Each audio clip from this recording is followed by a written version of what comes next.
Oh, hello, everybody. There's no business like show business, like no business I know. Everything about it is appealing, everything that traffic will allow. Nowhere could you get that happy feeling when you are stealing that extra bow. There's no people like show people. They smile when they are low.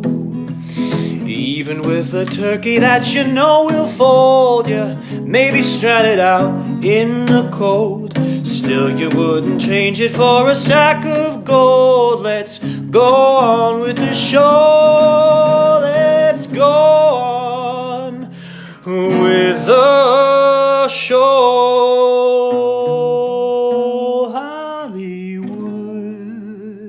What's up, everybody?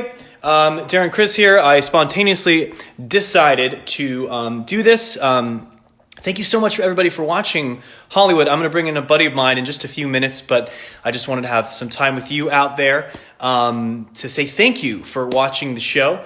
I also wanted to say just on a personal thank you to anybody out there who follows me that has been very kind with your words of support and sentiment, even if you knew my dad or did not know my dad.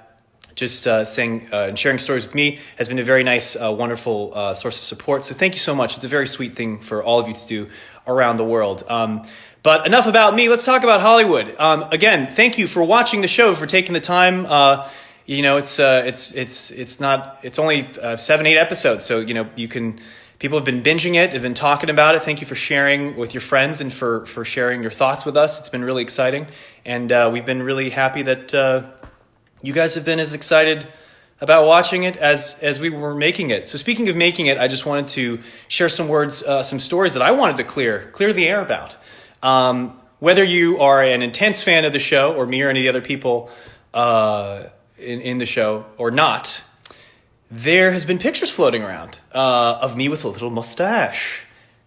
Which I know what you're thinking. I must ask you what the deal with that is, Darren. So for my screen test, yes, we did a little thing called a screen test, which you might be familiar with because in the show there are screen tests where we wanted to see what the look and feel of the show was. And at the very beginning, I was talking about Ryan having this sort of Errol Flynn mustache, this little thin pencil mustache, which when you have all the getup on, looks awesome. It looks fucking amazing. However, this was summer, and when you're in the 1940s outfit, you're like, God, this is great. This is a great look. We got to have this for the show. It's so great for the character and the time period. But as soon as you get out of those clothes and you put yourself into regular clothes, you just look like a weirdo. Do not think I was unaware of this. I couldn't broadcast this. I had to go to an event later that night, and they took a picture of it, and I was like, oh, shit. I'm going to have to rock this in regular clothes, and people are just going to make fun of me. But ultimately, they decided that they didn't want the mustache. Here's a quick story about that before I bring my friend on. So I thought, it looked great. If you're doing a period piece, little things like that really help you get into character. And I was waiting to hear what was going on because I wanted to know whether or not I was going to have this mustache. I had to do a show in Vegas with Steve Aoki, and I was like, man, I'm going to look really ridiculous if I have this pencil mustache. And people who don't know that I'm part of the show there's going to be no context. So this was like a really big, decision to be made whether or not I was going to have this thing.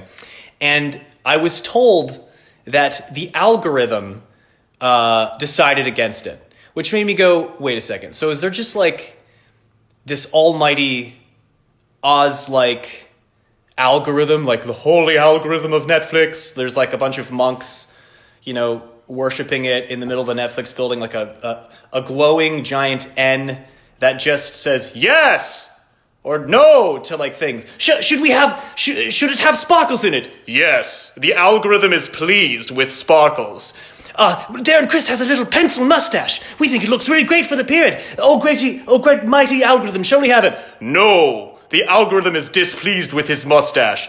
I don't know if that's what happened, but that's what I have to believe because a lot of data is collected, and they have things where certain age gaps with certain age actors with certain mustaches, the watchability goes down. I don't know. That's a decision for you guys to make, and feel free to fight amongst yourselves. But that is the explanation, and ultimately it did not show up in the show. All this to say, saying that the algorithm said no to my mustache, they could have just said we don't like it. Maybe it was a really highfalutin way of just saying we don't like it. But I thought it looked really great, and for the people who are wondering what was going on with that, that's the deal. So I have some pictures and stuff of the day of me with the mustache and stuff that I never got to share because I didn't want to confuse people with what the show looked like. I have no idea how those pictures went out because that was from a screen test, man. Those weren't supposed to be seen by people, but if you're wondering what the deal is, that's the deal. The algorithm said no. I said yes, but what do I know? I'm not Netflix. So thank you, almighty algorithm, for making the decisions that would be to make our show a hit, which it has been, and that's thanks to you guys and the almighty algorithm. So I'm going to invite my buddy David Cornsweat. I'll just give it away. He's going to join me at any second right now. But I just wanted to look at some of these things. The stash was low-key iconic. Thank you, Ayushi14. I thought it was too. When do you get a chance to rock mustaches like that? Actors get to do that because they go, oh, it's for a part. And suddenly people go, oh, no, it's cool. Because people be like, look at this creepazoid. And I go, it's for a part in a 40s thing. And they go, oh, cool, check that out. So come on, David, join me, buddy. Where are you? Here, I'm going to click on you, see if it works. If not, I'm just going to invite you. Tom Felton, holy. Does Tom Felton have the mustache as well? I'm sure he looks dope with it because he's a classy looking guy. I'm going to go live with Mr. All right, let's see if this works. In the meantime, let's see what you guys are saying. People are saying they're crying. I hope tears of joy, you know. There he is. Hey, man. How are you, dude? I'm good. Do you remember how excited I was about that mustache? Oh, yeah. We were all excited, man. We were all very excited. What I'm confused about is how the algorithm said no to the mustache, but yes to more beige. Yeah, right? They said, oh, almighty algorithm, is there enough beige here? And it said, no, more beige. More beige. The algorithm likes off yellow. Yeah, and I'm careful with how I say that because I think that's a compliment to the set designers who were actually fully aware of the abundance of beige in the 40s. I think they just really dug it then. It looks great. Well, and it's really important, you know, like the sets are so lavish, but then how do you not overshadow the actors? Because they could if they wanted to. They really could, and they're like, let's more not. beige. Yeah, more beige. The answer is Put beige. Patti LuPone in sparkly like crinoline, and then let's just devalue everything behind her as if it wasn't already, you know? Yeah. Like let's make the background less.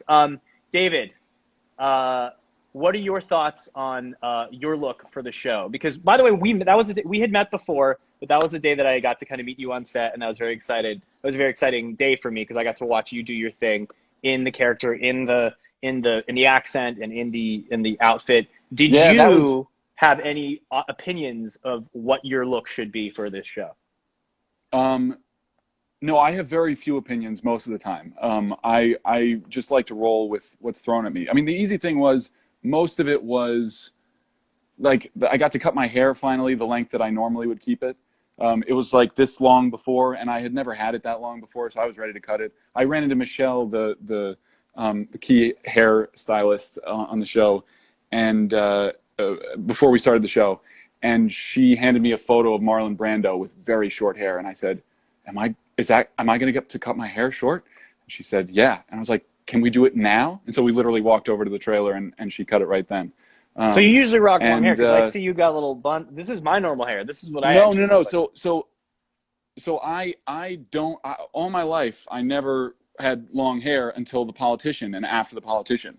I just let it grow after The Politician, and then nobody told me to cut it. And then so this is when I invented this contraption, which I'm calling a brow band. It's sort of a band that goes around your brow and then it holds your hair back. I think it's a real quarantine staple for those of us who can't make it to the barbershops and who don't trust our roommates or significant others to shave our heads. I know. I've been wondering if I should go down that road. I've watched a lot of like how-to videos on haircuts. Would you do it yourself? I'm kind of, that's bold. If not for the challenge, yeah, I kind of want to say I did it, but I also don't want to say how badly I fucked it up. Matt Bomer apparently I'm reading the comments. Matt Bomer was here a second ago. Matt, if you're still here, I love you, buddy. Hello.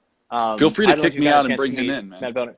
Oh, no. It's okay. Matt, you're not in the show. Maybe they have a second season. You know, hey, you guys out there on the internet, kind of spread the word around. We don't have control over that. There is no official second season for the show, but hey, I wouldn't mind. I think that'd be fun. Be great. I think the algorithm would be pleased if the internet was contributing to its, desire to make a second season. Darren, do you know what the plan is for 3.5 minutes from now?